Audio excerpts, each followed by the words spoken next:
दोस्तों आपने सुना होगा कि स्पोर्ट्स दुनिया भर के लोगों को एक साथ लाता है, बांध करके रखता है और एक अलग ही खुशी देता है। अगर हम अपनी बात करें तो हम इंडियंस के लिए ये क्रिकेट है, कुछ लोगों के लिए फुटबॉल और पूरी दुनिया के लिए इट्स द ओलंपिक गेम्स, जो हर 4 साल में होता है और दुनिया के सबसे बड़े स्पोर्ट्स इवेंट्स में से एक है। लेकिन अगर हम बिजनेस के लिहाज से बात करें तो ओलंपिक सिर्फ एक स्पोर्ट्स इवेंट ही नहीं है, बल्कि एक मेगा बिजनेस इवेंट भी है, जो एक नेशन के लिए प्राइड और इकोनॉमिक वैल्यू लेकर आता है। हर बड़ी इकोनॉमी वाले देश ने इसे होस्ट किया है, भारत को छोड़कर। लेकिन अब हमारा हिंदुस्तान भी ओलंपिक होस्ट करने की रेस में आ चुका है।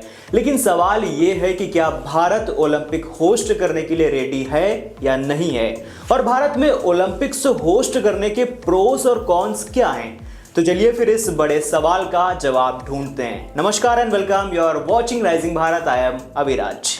तो सबसे पहले बात करते हैं भारत की ओलंपिक एम्बिशन की। ओलंपिक्स होस्ट करना सिर्फ एक बड़े स्पोर्ट्स इवेंट को केवल मैनेज करना ही नहीं है, बल्कि ये एक कंट्री की इकोनॉमी और प्रेस्टीज के लिए भी बहुत इंपॉर्टेंट होता है। अगर हम एग्जाम्पल की बात करें तो 2023 में भारत में जो ICC men's cricket world cup हुआ था, उससे भारत को $1.39 बिलियन का इकोनॉमिक बेनिफिट हुआ था। सोचो ओलंपिक्स जैसे इवेंट का इम्पैक्ट कितना बड़ा हो सकता है। ऐसे बड़े इवेंट्स सिर्फ डायरेक्ट एम्प्लॉयमेंट ही क्रिएट नहीं करते, बल्कि टूरिज्म को भी बूस्ट करते हैं।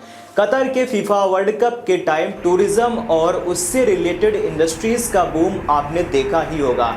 2023 क्रिकेट वर्ल्ड कप के दौरान सिर्फ टूरिज्म से $861.4 मिलियन का रेवेन्यू जनरेट हुआ था, और रिसेंटली पेरिस ओलंपिक 2024 से भी 10 बिलियन यूरोज यानी कि अप्रॉक्सीमेटली $10.53 बिलियन का एस्टिमेटेड रेवेन्यू जनरेट किया गया।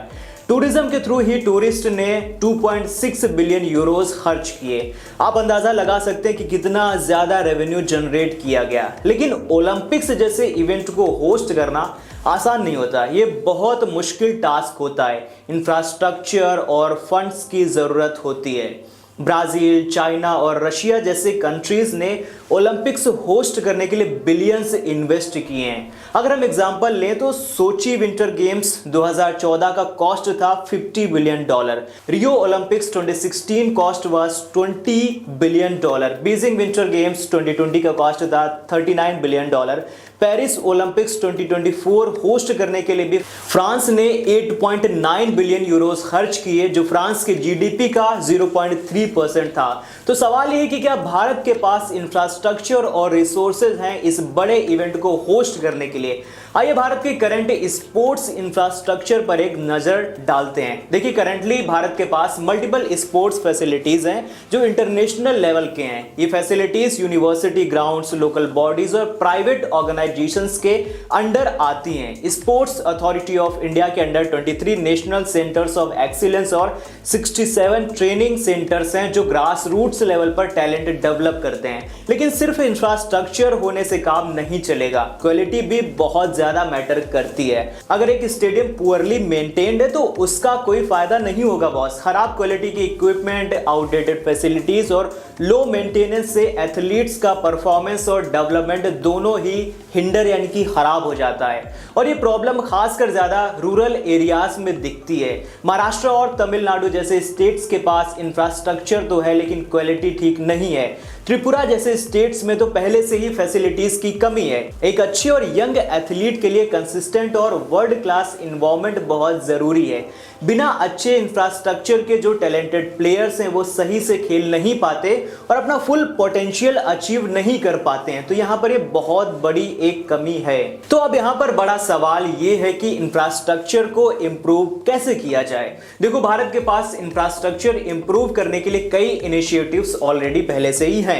खेलो इंडिया खेलो स्कीम 2018 में गवर्नमेंट ने खेलो इंडिया स्कीम लॉन्च की थी, जिसका एम है ग्रास रूट्स लेवल पर स्पोर्टिंग कल्चर को रिवाइव करना और एक स्ट्रॉन्ग स्पोर्ट्स इकोसिस्टम बनाना। 2024 में खेलो इंडिया का बजट 2.5x बढ़ाकर 900 करोड़ किया गया है। इस स्कीम के अंडर 1000 खेलो इंडिया सेंटर्स और 296 स्पोर्ट्स अकेडमीज बनाई जा रही हैं। स्पोर्ट्स इंफ्रास्ट्रक्चर को डेवलप करने के लिए गवर्नमेंट ने नेशनल इंफ्रास्ट्रक्चर पाइपलाइन के अंडर $1 बिलियन एलोकेट किया है। इसके अंडर 90+ प्रोजेक्ट्स काम कर रहे हैं, जैसे कि विशाखापट्टनम स्पोर्ट्स सिटी, वहां पर 1000 करोड़ का बजट है। अमरावती स्पोर्ट्स सिटी 850 करोड़ और मणिपुर स्पोर्ट्स यूनिवर्सिटी 612 करोड़ का बजट एलोकेट किया गया है। तो स्टेट गवर्नमेंट्स भी स्पोर्ट को प्रमोट करने के लिए एक्टिवली काम कर रही हैं। हरियाणा ने खेलो इंडिया यूथ गेम्स के लिए $18 मिलियन खर्च किया था। ओडिशा ने $86.66 मिलियन इन्वेस्ट करके 89 मल्टीपर्पस इंडोर स्टेडियम्स बनाए। तमिलनाडु और बिहार जैसे स्टेट्स भी स्टेडियम्स और इंटरनेशनल टूर्नामेंट्स एक्टिवली होस्ट कर रहे हैं। तो ये जो सारी चीजें हैं ये कंटिन्यूअसली हो रही हैं और साथ ही कॉरपोरेट सेक्टर भी गवर्नमेंट के एफर्ट्स को सपोर्ट कर रहा है। Reliance foundation, hero MotoCorp, JSW group, Adani sports line और इंडस एंड बैंक जैसे ऑर्गेनाइजेशंस स्पॉन्सरशिप्स, ट्रेनिंग फैसिलिटीज और ग्रास रूट्स प्रोग्राम के जरिए स्पोर्ट्स को प्रमोट कर रहे हैं। रिलायंस फाउंडेशन ने 21 मिलियन यूथ को ट्रेन किया है और 9 मिलियन चिल्ड्रंस को स्काउट किया है। यहाँ एक कोलैबोरेटिव एफर्ट हो रहा है गवर्नमेंट और कॉर्पोरेट्स का स्पोर्ट्स को बेटर करने के लिए।